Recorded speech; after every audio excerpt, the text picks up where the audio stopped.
Hey everyone, welcome back to the Livin' for Food pod. It's been a minute. I know I haven't been super consistent, but that's just because of hectic schedules and trying to get some great guests for you. So, the next few weeks, I have quite a few episodes, and I'm going to do my best to try to get them out back to back to back so that you have so many things to listen to ahead of the summertime.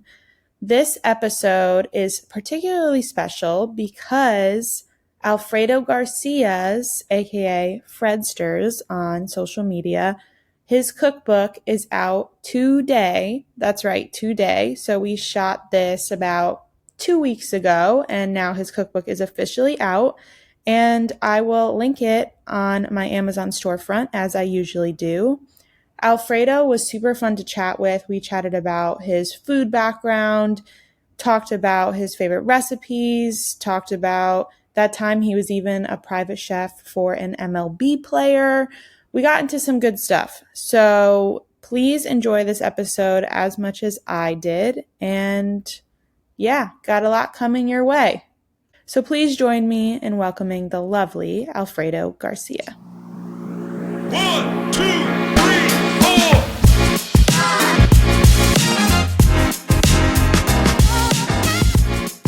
Thank you so much for coming on. I'm really excited, and welcome to the Livin' for Food pod. Thanks for having me. I was looking through your recipes and I haven't eaten lunch yet, so I am starving now. That's a problem. Yeah, I'm like, I don't know why I keep doing that to myself. I couldn't find too much info on you, so Okay. I'm excited to kind of dive into your background and learn more of your story Totally. live. Yeah. Ask away. All right, perfect. So I love to start about your background. Okay. I know you were born in Rio Grande Valley, which is technically South Texas. Mm-hmm. Then you grew up in Chicago. At what age did you grow up in Chicago? Yeah. So I was born in Texas in the Rio Grande Valley, which is like 5 minutes away from Mexico. Like Okay. super close, like next door neighbors. When I was born, I don't know how old, like I never asked my parents, but I'm assuming it was when I was still a baby. They moved full time to Chicago because my dad always worked over there in the summers, like with his dad in construction. So they're like, oh, we have a kid now, like let's go full time and like just work full time over there. So I was there for like 25 years, like basically my whole childhood, like young adulthood. Did you go to college there as well? Yeah, I went to Northern Illinois University, which is like an hour and a half, 2 hours outside of Chicago. So Okay. elementary school, middle school, high school, college, everything Chicago. Okay, amazing. Yeah, and we'll get into that your later in life a little bit more. But I Mm-hmm. was reading in an interview that most of your love of cooking came from your mom. Yeah. And you watched Food Network religiously, as we all probably do. Mm-hmm. Tell me what meals you watch her make and what you grew up eating. I think because my mom was for the longest, she was a stay-at-home mom. Like when me and my brother were in school, so she was always home cooking for us. Like immediately when we got home from school, like she would start making us like lunch or dinner, and on the weekends we would always hang out like in the kitchen, like all of us just like making breakfast. Pretty much everything that she would make, like I was always there. Like she was in the kitchen, I was sitting on the dinner table next to the kitchen, like watching her cook and watching Food Network at the same time. Oh, It was like just always observing all of that and like everything that she would make. And then like the holidays, like my whole family likes to cook, not to like the extent that I've taken it, but like everyone yeah, enjoys cooking. that's rare. Yeah, so like instead of like hanging out with my cousins, like usually I would be hanging out in the kitchen, like watching everyone cook and helping them and stuff like that. Okay, so they gave you tasks to help them. You Yeah, weren't just pretty much. Hmm. okay. Yeah. Yeah, because I know some people, aka me, I get a little uptight in the kitchen. So I'm like, Mhm. don't touch anything. Don't help me. Yeah. I get it. So what kind of dishes was she making when you were growing up? I mean, all the basics like chiles rellenos, which I have a recipe in the cook for. Hmm. Like all the different like caldos, flautas, like carne guisada, like all the staples, like salsa verde, like nothing crazy. Like she didn't. I think the most American thing she would do would probably be like spaghetti or Yeah, hamburgers and hot dogs. Like, the classics. yeah, besides that, everything else is like as Mexican as you can get. And you're first generation. Yeah. Okay. Okay. So is your dad Mexican as well? Yeah, both my parents were born in Mexico. Were you, when you were growing up, did you ever go back and visit Yeah, Mexico? during most of our childhood, we would go back to Texas like at least a month during the holidays, half of December, half of January, and Okay. because Mexico was so close, like we would literally go back and forth from Mexico. Like my parents' hometown, their hometowns in Mexico are like an hour away from the border, so it's like you don't have Oh, to go deep into Mexico. It's like literal tiny towns with like 400, 500 people as a oh, population, like super tiny. So yeah, growing up, we went all the time during the holidays. that's amazing. I would just drive over, get some ingredients, and pop back. Yeah, now it's like a lot more time consuming and like the Yeah, lines to cross over like super long. But yeah, I'm it, sure. it was fun back in the day. Yeah, I believe that. Were you always in? I mean, obviously you were intrigued by cooking early on, but did you know that that was the path that you wanted to take? For the longest, no. I think once I was in college and like I had more of a brain of like when I went to college, I still had no idea what I wanted to major in. Like Yep. I went in Same. undecided. When I had like the first 2 years, I lived on campus. The second 2 years, I lived in an apartment. So when I Okay. got that first apartment, that's when I really started cooking more daily and like cooking for my friends and just like enjoying cooking more. And that's kind of when I started in my mind. I was like, oh, like I want to cook for a living. Like I don't know if it's like in a restaurant or like on TV or something, but like I knew I wanted to do something or wanted to work in food full time. I just never knew how it would happen. During college is when I was like, I want to do this forever. I'm sure you were the friend that everyone went to for snacks and all that Yeah, good stuff when pretty you're much. cooking. Hmm. What were you cooking up in college? Was it Mexican American recipes as well that you Yeah, it was a little bit of everything. I always like basically cooked everything for like me and my roommate. For bigger events, I was very involved on campus with events and stuff like that. Oh, fun. And I know the only thing that pops up to me is like two different things are like our summer meetings. Like I cooked for everyone in our organization, which it was like the board members. So it was only like 10 of us. But That's still a then lot of people though. yeah, and then we kind of spearheaded a thing where like we made dinner for all of the community advisors or the RAs, whatever you would call them. Like Yeah. so Hmm. I basically spearheaded that, made the shopping list, like we made them steaks and like potato and like we made dessert. Oh, We did wow. everything for like I wanna say it was like close to like 25 or 30 people. Wow. So So we you're loved. almost catering, but for like Yeah, free. it was pretty much catering for like all of these people, and I loved it. So I always enjoyed cooking for like not just me, but for like everyone.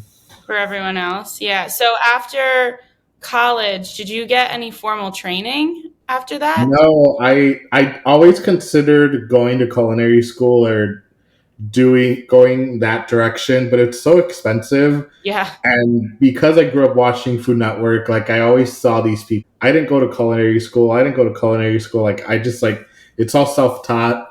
So I Hmm. was like, okay, like maybe I don't have to go to culinary school to like be a good cook. You just need to like the more you do it, the better you get at it. Right. So after college, I was kind of being a personal chef for a baseball player who was friends with my cousin, and I did that for about 2 years where like I would go to where he was working, where he was playing at the time, Oh, okay.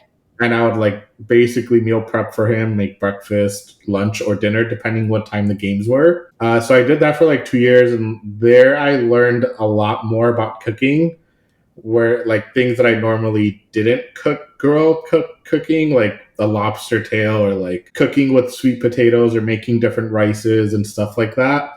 So I think that kind of was like my culinary school, like cooking for someone that was like a little more not like or I guess like bougie, like they Yeah. liked the better foods.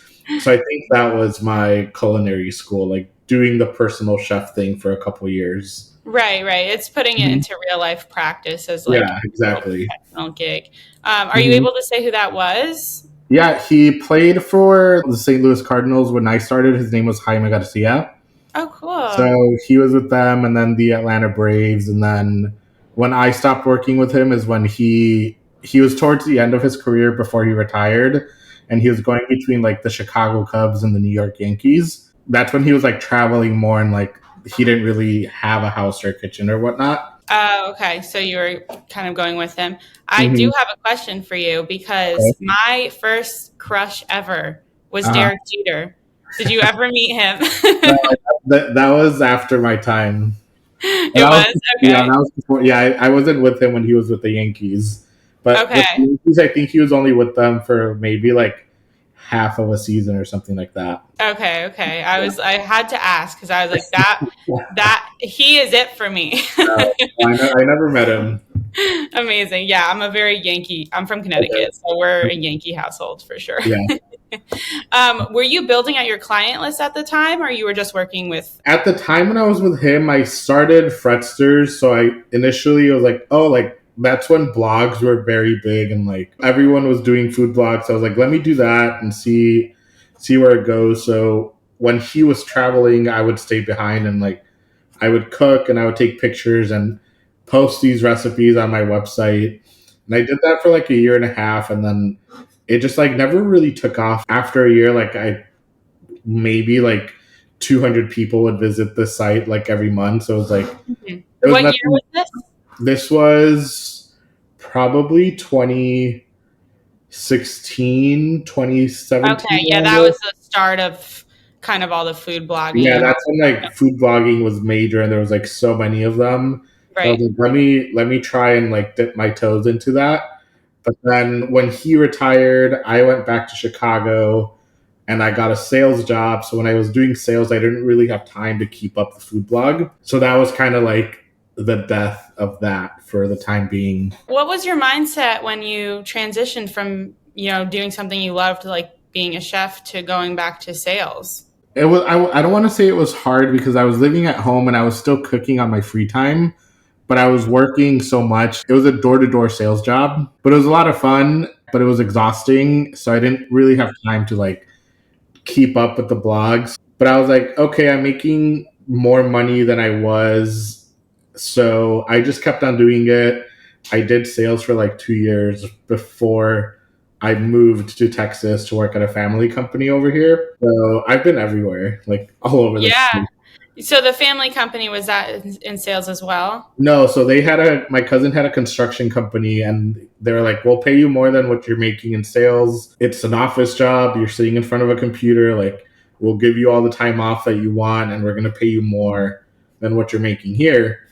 So I was like, okay, like I'll just go over there, work with them, make more money, save money, and then figure it out from there. And then I moved here to Texas, and then like a couple months later, COVID happened. So that's when everyone started on the internet on social media. Okay, so you had completely given up on your food blog at that point, or you were doing a Yeah, few things? at that point, I wasn't really doing anything with the food blog. I was just cooking on my own and like posting pictures on my personal account. Like, oh, like, this is what I made, and like I was like, eventually, like I'll work in a food truck or I'll work at a restaurant or like eventually I'll do something. Okay, so it was always in the back of your Yeah, mind it that was always in the back of my head. I'm like, whatever I'm doing now, like it's just me saving money for the future to see what I do later on. And then COVID happened, I started TikTok, and yeah, that was the start of Fredsters 2.0, I guess. So what's the meaning behind Fredsters? Was that a nickname Yeah, growing up? it was a nickname my cousins gave me. So my name's Alfredo. Growing up, everyone called me Freddy. At a young age, they just started calling me Fredsters. And at one point, I hated it. Like I didn't like the name. It would annoy me. So I think because it annoyed me, they used it more. And That's how it goes. Yep. yeah, then at one point, it just kind of like stuck on, and like I didn't hate it. Like as I got older, I was like, okay, that's kind of cool. It's a different name. It's a little unique, and it stands out. Yeah, I stuck with it. It's fun. It's a cool name too, especially for food blogging stuff. It's like, Yeah, it's different, and I like it now because whenever like I'm out and about, and like people are like, "Oh, you're Fredsters," like it's like super easy for someone to like introduce or like say hi to me or whatever because they like you remember the name. Did you ever think of using Alfredo sauce or something? Growing up, a lot of my usernames on like all these like Twitter and everything, like I would always go as Alfredo sauce. Yeah, or like fettuccine Yeah, Alfredo. but I was like, that's a little too Italian, and like people might think I'm Italian. Oh, for sure. Yeah. But usually when I introduce myself, and if people seem a little confused, I'm like Alfredo, like the sauce. Yeah. But yeah, like on those accounts, like back in the day, like I would always do Alfredo sauce as my username. That's funny. Yeah, no, that would definitely read as Italian. So Mhm. you made the right decision. Yeah.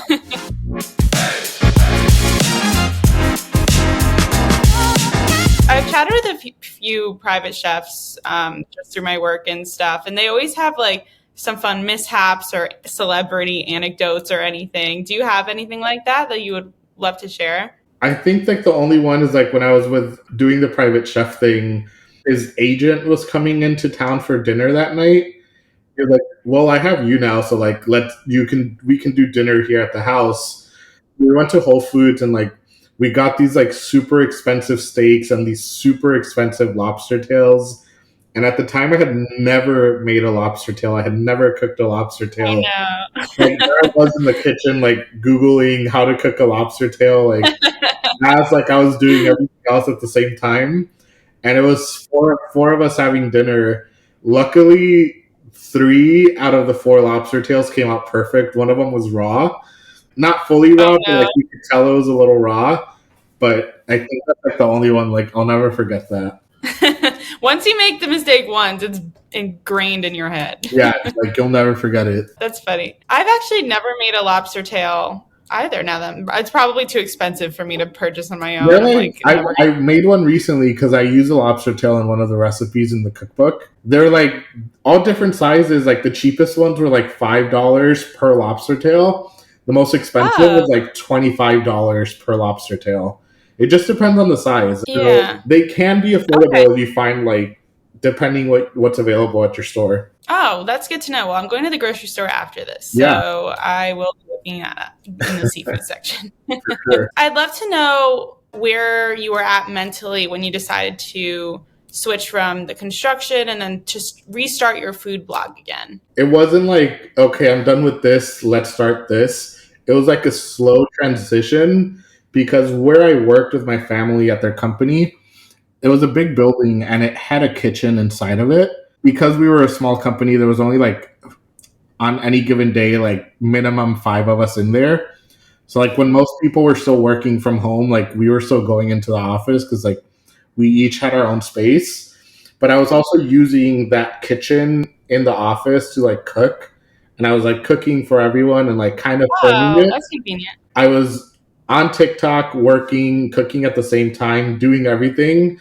And then when my TikTok started blowing up and like I started taking it a bit more serious and my family saw that, I never like officially quit. Technically, I'm probably still employed with them because I never quit or anything. And like I just went from like going into the office 5 days a week to going into the office 4 days a week, 3 days, and like eventually I just stopped going. It went, They were like, "Where's Alfredo yeah, it went at?" from like me not going at all to like them. They would just give me a phone call like, "Hey, like we have to do this today. Like, can you remind us how to do it?" It was a slow transition, which was kind of cool. That's funny. Yeah, not an Irish goodbye, but a slow Yeah, one. I'll do Irish goodbyes at parties. Oh yeah, no, me too. I the other night I was like, I just need to get out of here, and I'll say my goodbyes and sorries Yeah, a later. lot of here in Texas, people don't use that, but in Chicago we do. And I used it with my friends here in Texas the other day, and they were like, "What is that?" Just leave without saying bye. Yeah, that's so foreign to us because I know if I go to say bye, I'm going to be there for an extra hour. Exactly. Like I got to get home and go to bed. Yeah, I love it. I get it.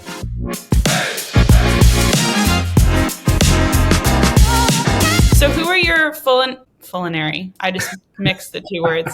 I was going to say culinary food network heroes growing up. I know you met Rachel Ray Yeah, at one point. Rachel Ray is like the biggest one. Like her shows were always on, so like I loved watching her and like cooking like she did. The first cookbook I ever had was one of her cookbooks. Oh So wow. I think a big way of how I cook is how she cooks. Like she doesn't really measure. She just like does whatever she feels like it. So like she was one of like the early ones, and then obviously like Bobby Flay. When people always tell me like, "What do you want to do in the future?" Like I'm like, I want to be the Mexican version of Bobby Flay. Like And you yeah, like can. he's everywhere. So like I want to do that, be like him eventually. What about Aaron I Sanchez? love him too. I've met him he was at Yeah. an event in Chicago, so I met him there. He's awesome. Like pretty much anyone from Food Network, I've obsessed over their shows. And then newer, it would be like all like the personalities from like Bon Appetit and like all those like YouTube channels. Yeah, Molly oh my Moss, God. Claire Saffitz, Brad Leone, all of these people. Like when Bon Appetit really took off, I was like, I want to do that. Like I want to do videos on the internet. Like I want to work for a website that only talks about food. Like that's what I wanted to do, and I made it happen in a way. You Yeah. did. You should be proud of that too, Mhm. because it's not a lot of people would have given up, Yeah. but you kind of started and ignited that for I think yourself. sales helped me not give up because like doing door to door sales is hard. Yeah, I'm sure it's exhausting. You're getting a lot of doors slammed in your face. Mhm. So, do you feel like it aided in helping you deal with rejection Yeah, I sales? totally did because, like you said, like door to door sales, you got a lot of doors slammed in your face, or like people Yeah. you can tell people are inside, they just don't open the door. So That's me. I'm always like yeah, so like peeking an eye out the it window. helped me a lot because like doing videos on social media, people expect every single video to go viral and like get a million views, get all these likes, get all these comments, but that's not going to happen. Like if you have that mentality, like you're just going to quit because you're not going to see the results you want to see. But because I did door to door sales, I was like, not everything I do is going to be a hit. But the more you do it, the better you get at it. So the better you get at it, like the better results you'll see eventually. So I think that's what really helped me. It is. It's like a high mix of skill, but sometimes it's also just timing and Mm-hmm. luck. Like you never know the algorithm or Yeah, how anything's going to work or what's going to read with people and what's not exactly. going to read with people. And then everyone always has a criticism, but then there's so many people that love it, So it Mm-hmm. just is, there's so many balls in the air with Totally. that. But I know you've had some viral recipes. I saw that Cardi B posted Mm-hmm. one. Do you feel like that was the avocado jalapeno Yeah. dip?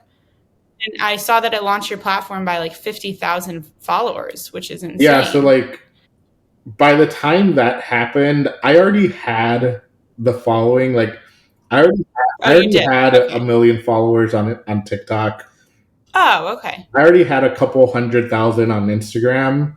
I think it kind of just like solidified the staying power where it's like because of that people are already going to know your name, and like where it's like if you're just starting, like you're trying to prove yourself. But I think when like something like that happened, and like literally to this day everyone makes a dip, everyone posts videos about it, everyone tags her, and everyone in the comments is like, she didn't make it, it was Fredster's dip. Like Yeah. I think that's what like kind of like helped me like or solidified that what I was doing was like what I'm supposed to be doing. Right. You were on the right path kind Yeah. of thing. Yeah. Is that recipe in your cookbook? Mm-hmm. Yeah. Okay. It's one of the Amazing. I ones was in the thinking it has to cookbook. be. So it's a smaller version because like the initial one, like it made a lot of dip, and like a lot of people would always say like it made dip for like way too many people. Like Oh, I didn't eat all. I that's couldn't not a eat all of problem for it. me. So, I'll like, eat it all. It's fine. yeah. So like this one's like it's the exact same thing, just like a smaller portion. Okay. Okay. Amazing. Yeah, it's in the book. Yeah, let's talk about your cookbook now. Yeah, Let's make it, which I'm let's obsessed make with the it. cover. I love the bright colors. I think it'll really Yeah. pop. Comes out exactly 2 weeks from today, from when we're filming this. Yeah, I'm gonna drop this episode 2 weeks from today as well. So Perfect. Earth I'm Day. excited. Yeah, Earth Day. A couple people. I think it was my 12-year-old cousin. She mentioned that she's like, your book is coming out on Earth Day. Oh, she's in tune with sustainability. That's the way it should Yeah, be. she is. But yeah, it comes out 2 weeks from today. I have like a cookbook collection of like 600 books probably by this point. Whoa. I I'm just on my love them. way. I just like love them. Like on any given day, like I'll just pull one out and I'll like look through it. And, like they kind of give me ideas on like what to keep on cooking. Like Hmm. not exactly the recipe that's in the book, but like Right. oh like I haven't used that ingredient in a couple months. Like let me do something with that or things like that. So like I just Wow. love a good cookbook. Wait, so I have two questions. Do you have a giant cookbook library? I have cookbooks all over my house. The biggest shelf. Well, this one has like some of my nicer ones in here. It's Okay. like a glass paned bookshelf. Yeah. But in my living room, I have like the entire wall is a bookshelf, and it's all cookbooks. Wow, that's my heaven. So yeah, they're pretty much everywhere. Okay, so on a random Tuesday, what are Mhm. you picking up first? Which cookbook? Random Tuesday. Any day, but I mean, I don't know. Like, I'll just like go through them, and like I have a like I pretty much like have all like the celebrity cookbooks, like Rachel Ray, Martha Stewart, like of course. Pamela Anderson just came out with one. So like, Oh, did she? I didn't even know that. yeah, she's vegan, so it's a vegan cookbook, but it's Oh. a very pretty book. I'll just like go through them and like, oh, like I haven't opened this one in a couple months. Like, let me look through this one. Hmm. So Amazing. I just yeah, talked to Giada De Laurentiis for a story, which was really okay. cool. I just got her new book. Oh, is it good? I was gonna say I'm Yeah. gonna try to grab it this week and have her sign it Mhm. because she'll be at a Yeah, food festival. she's But awesome. I would love to cook with her. I have yeah, a you couple more should. than a couple pasta recipes in the book. Oh, as you should. I mean, Me- I'm a Mexican, American, Italian pastas. yeah. Yeah, So the Alfredo cuts in there somewhere. yeah. In a way, yeah. I'd love to. This is like a conversation I've been having with just a lot of Mhm. content creators lately. I was reading that you got a few offers but turned them down to make a Yeah. cookbook. The content creators kind of shared the same sentiment that I've been talking with, that they just Mhm. didn't feel like it was the right fit for them, or they kind of Yeah. felt pressure to write one at that time, knowing it's not the right Mhm. fit at that time. How did you know this was the right opportunity for you? I think I started getting reached out from like multiple like people about writing a cookbook. Maybe like as far as like 4 years ago. Well, yeah. But it was a lot of those where like it was a self-published type of thing, or like Oh, you make the book, you take the photos, and we print it for you online, and people can only buy it online, and like yeah. it's only like a set amount of pages, set amount of things, and like I wanted like the full-blown like hardcover book, Yeah. and I was like, these people that were reaching out, they weren't giving me that option. They're like, no, like we can only do this. I was like, well, it's gonna be a no. And I was almost at a point where it was like maybe I should have said yes to one of those, but then like out of the blue, like Penguin Random House DK, like I got an email from my editor. They were like, hey, like, are you interested in writing a cookbook? And I immediately replied, and the conversations took like maybe I think they reached out in around like June 2023. Okay. By the end of that year, like we had the contract signed. All of 2024 was spent working on the book, Wow. and now we're almost here. When I saw it was one of the big publishers, I was like, okay, like this is the time to do it. Yeah, yeah, that's incredible. There's just something different, especially as just a Food Network fanatic or someone Yeah. who's an avid fan of cookbooks. There's something different about having something tangible in your Mhm. hand that you can say, I worked on this. Because when you see it online, it's just like sometimes not as gratifying when all Yeah, this like work is I done. had so many opportunities to do like ebooks, but like even me, like when I get an ebook, like especially if it's a cookbook, I'll look at it the first day and then I never go to it again. Right. Like it's Exactly. easier to have like a physical thing.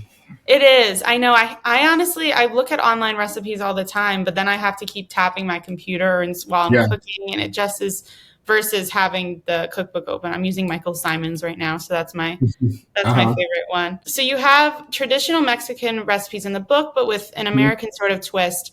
Was there ever a flavor combination where you went, okay, this might actually not work, but then it did and surprised you? Yeah, I think one of the ones that like I never considered using kimchi in Mhm. like something Mexican.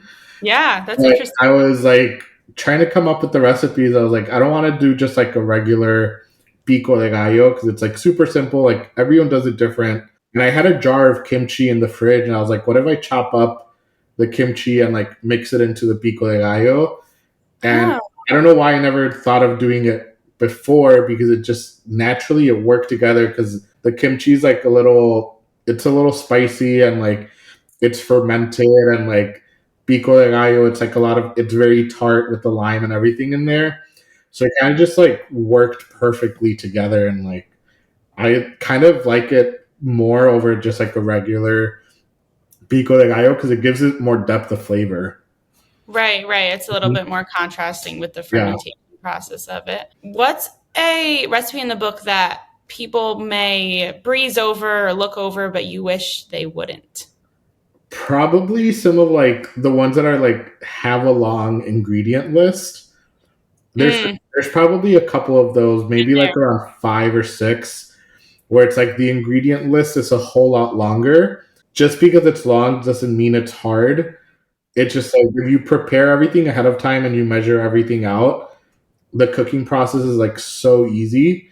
So I think it's some of those that like might intimidate people, but they're all super easy because like I'm not a professionally trained cook. Like I feel like I cook the way an everyday home cook would cook at home. yeah, and that's what people like to see too. I mean, I Yeah, can't say I've not skipped over some ones that had long ingredients, but yeah, that's more my lack of going to the grocery store and totally. laziness versus anything else. Hmm. Because I never look through like the recipe process really. I You just just look at like the get the ingredient list. yeah, I just look at the Yeah, ingredients. So I'm and like I mean that's also the thing about cookbooks. It's like they're not.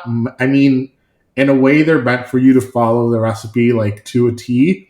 mhm, But if you're someone that like you would say you're kind of an experienced home cook and like you cook at home every day and like let's say you've always made a chicken parmesan and this cookbook has a recipe for a chicken parmesan, but they do something differently or like they make the sauce different, like you already know the process how to make it from start to finish.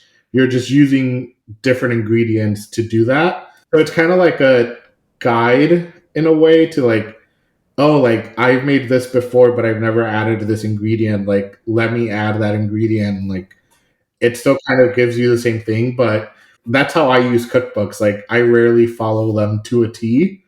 It's like it gives me inspiration. Like, okay, like I can do that, but slightly different, or like with different ingredients and stuff like that. right. And like cookbooks, you have more leeway with that. Baking is definitely a Yeah, little totally. Hmm. But tell me a little bit more about the process of doing the cookbook. You know, it's a grueling process. It Yeah. takes about a year. Was there any point where you were like, "Oh, this is not going to work out. This is not what I wanted," or were Hmm. you excited? What were your Yeah, I feelings? think all of 2024 is like mostly the book. I remember February of last year, every single day I was cooking all of the recipes for the bok. Like I was That's a doing lot. anywhere from like 4 to 5 recipes a day. So Wow. like for a whole month, my fridge was stuffed with food, and like my family kept on coming over to take all the food and try it all out. I think that was the most fun writing it, that and the photo shoot, Oh, but they were also like the most exhausting because like it required a lot of cleaning and like being on your feet 24/7. I think the entire process was a lot of fun, but it was also very exhausting and like obviously the writing part aspect of it like is what I waited to do like the very last minute. But I think now that I've done it and the book is basically here, like I would love to do more books, but now I think I'll be better at writing a second cookbook and a third cookbook because right, now I know what to expect. Like this is the first one, and like no one in school ever teaches you how to write a book unless you're like going for writing and stuff like that, and like but no one teaches you how to write a cookbook. So I think like if I get the chance to do a second one, it's going to be like this one's great, but the second one's going to be a million times better. right. And the first time you do anything, it's going to be the slowest Yeah, process, and then you would pick it up. totally. I know the women in your family are a big inspiration for Mhm. you. How do they feel about this cookbook coming out? My mom cries all the time when she thinks. Oh, I'm like, that's so cute. and then like I'll call her and like I'll say like, "Oh, I'm doing this because of the book," and like she immediately starts crying. Um, Oh, but like everyone loves it, and like they tell everyone about it. It's like I'm super excited, and everyone like they can go into a store and like they'll be able to see my book there, and like that's yeah, still it's a big crazy deal. to me. Like it still feels like it's not happening. Like it'll feel like it happened when I can walk into Barnes and Noble and like see my book like Huh. on the shelf. That's But a big yeah, deal. everyone's excited about it. I know how you feel. I'm like, that's Mhm. my goal too. I just want to walk. I love Barnes and Noble. It's my Yeah, safe space. I want to walk in, see my name yeah, on something. I know, and I it's almost here. It is. It is almost here. Did you feel because you're first generation? I've talked to a few people who kind of share the sentiment that maybe they felt pressure to be a little bit more successful. Mhm. Is that something that kind of weighed on your shoulders? Yeah, and I think so. I think that's always in the back of someone's head, just because like it's something that like you I didn't grow up thinking I would do. So now that like I have the opportunity to do it, it's like okay, like it has to be perfect, but like nothing's ever perfect. Like especially with cooking, like I'll do recipes where I make it one way and then like in a couple months I'm like, why did I do it like that? Like I should have done it like this. Like I'm sure that's already the case with some of the recipes in this book. Like I'll look at it, I'm like, oh, like I could have added something else or I could have done something differently. So because cooking is always evolving, so it's like, yeah, I don't know. I don't know where I was going with that tangent, but Well, that's just the creative yeah, process too, right? It's hmm, like as creatives, we're always thinking of the next thing that we could exactly. do and things are always changing, Hmm, especially I'm in the media landscape, so I'm like, "Oh, I wish I wrote that differently or I wish yeah, I did this." And then we're also perfectionists at our craft, so totally. we're kind of battling those two things together and it's like when it's finally in print, it's like, "Oh, Mhm. you can't change Yeah, it." I know. It's done. Well, how do you feel now that it's coming in at 2 weeks? Are you excited? Are you nervous? Are your fans or your followers excited? Yeah, I announced the book tour last week, and a I lot saw, of people are yeah. super excited about it. And a Yay. lot of people started messaging me like, "Hey, like my sister wants to bring you this," or like, "Hey, can we go out to lunch or Oh, dinner?" Like, I wasn't expecting people to like be that excited about it. So like, I'm oh. super excited to go. I know it's going to be exhausting, but I'm excited to I go get exhausting. to all these cities and like meet all these people that have like allowed me to write this cookbook because without them it wouldn't have happened. So I'm super excited. I've gotten a couple of opportunities to like promote the book in a way I wouldn't have thought I'd be able to. Some I Hmm. don't know if I can say it yet. One of them I'm super excited about. Like I called my mom and she's like, "Who is that?" So I'm excited for all the traveling that's coming up because of the book, and for everyone to finally see the book because I feel like at this point I've been talking about it for like 2 or 3 years. So it's almost to the point where like it'll be something physical that people can have.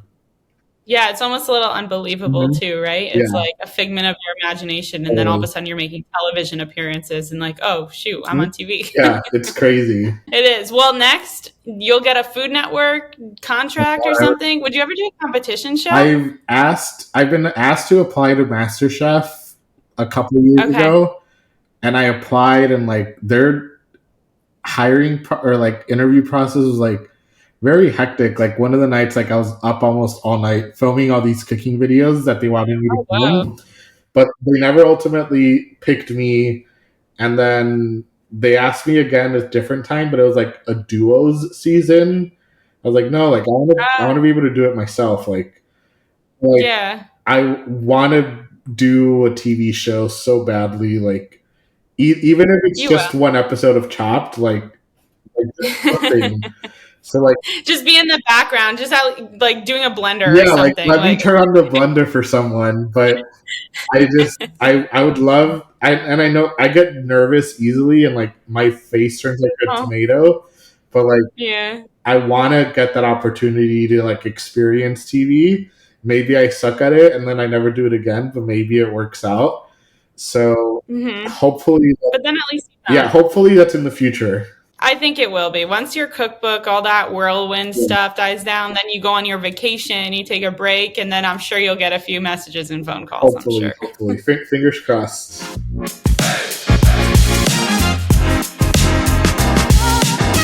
We kind of already did this, but I always ask my guests to talk about what's next for them. So you have your cookbook, you have your book tour. Yeah. We kind of already talked that you want to continue making more cookbooks.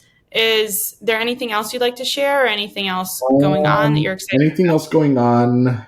Not really. I mean, I'm obviously always making content, and like content's not going to stop for now. But I am always thinking about the next thing. Like I've considered starting like a newsletter and like go more in depth with recipes and stuff like that, or like Yeah. share things that aren't recipes. And like I love food, but like I also love watching movies and going to the movies. So like Oh, fun. doing something like I've always been like so against like doing multiple accounts for like different things on social media.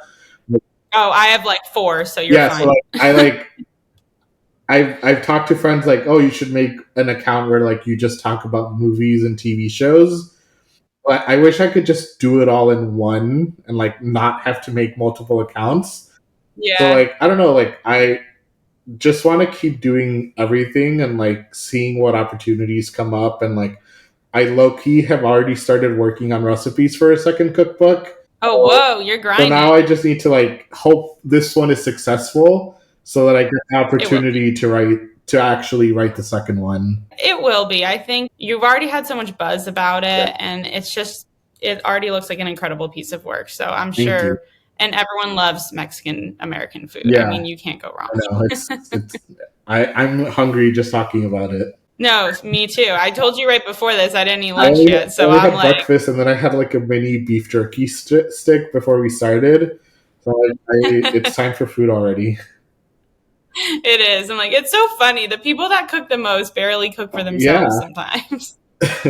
I love it. All right. So I'm going to end the podcast with one question that I ask every single Mhm. guest. If there is one cooking utensil or appliance that you think everyone should splurge on, what would it be Okay. and why? Mine would have to be my Vitamix Oh, okay. because I've had it for like 6 or 7 years now, and like it still works brand new. But specifically, like there's usually a Vitamix comes with the plastic container, but they also sell a stainless steel container for it. So it looks different than the average Vitamix. And everyone always asks me when I use it, like, what blender are you using? Because they're not used to seeing it. But because I make a lot of salsas and like usually like eventually over time, like that smell and like the color of the plastic one is gonna change. But the stainless steel one is perfect for like all your savory cooking. So like I only use a plastic one for smoothies and stuff like that, and the stainless steel for all the salsa and spicy stuff that I make. Oh, amazing. And your salsa brand, Mhm. right? You have Yeah, salsa matcha. as well. Yeah, I was looking at that. Would you come out with a few Yeah, more? I'm so bad at. I've been teasing a spicier one for the longest. I just Are people getting mad at Yeah, you? like people ask me all the time, like, when is it coming? When is it coming? I'm like, just give me a little bit of time, but I'm hoping to do that this year. Like, yeah, it needs to happen, but I have a couple other ideas for that, so I need to get the ball rolling on it now that the cookbook is pretty much done with. Well, bask in the glory of your book Yeah, tour and all that, then then worry then about get back to it. work. Yeah, of course. I mean, the grind never stops when you work for Yeah, it yourself, never right? stops. I know the pain. I know Hmm. it.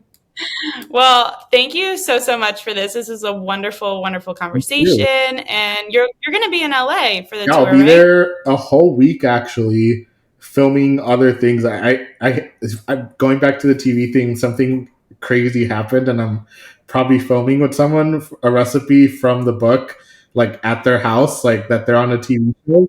So I'm Oh, like freaking out. Like, what if someone else from the show is there? But that happened, but I'll be at Smorgasburg in LA on Sunday, May 4th. It's like their Okay. big Cinco de Mayo celebration.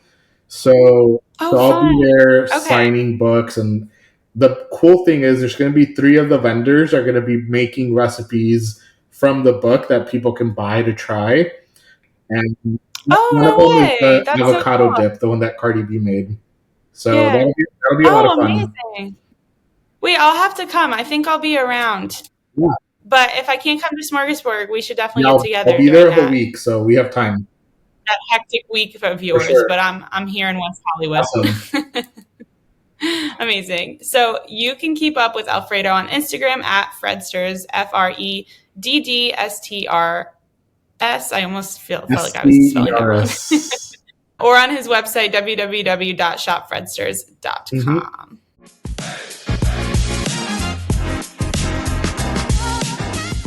Hey, fellow foodies, thanks so much for listening, and don't forget to leave me a review. While you're at it, make sure to follow me at livvinforfoodpod on Instagram or TikTok, or email me at livvinforfoodpod@gmail.com. Let me know what you're cooking up this week, which guests you would like to see on the podcast, or tell me your opinions on the latest viral food trend. And in case you're just joining me, there is an entirety of Season 1 ready and waiting for you. Until next time.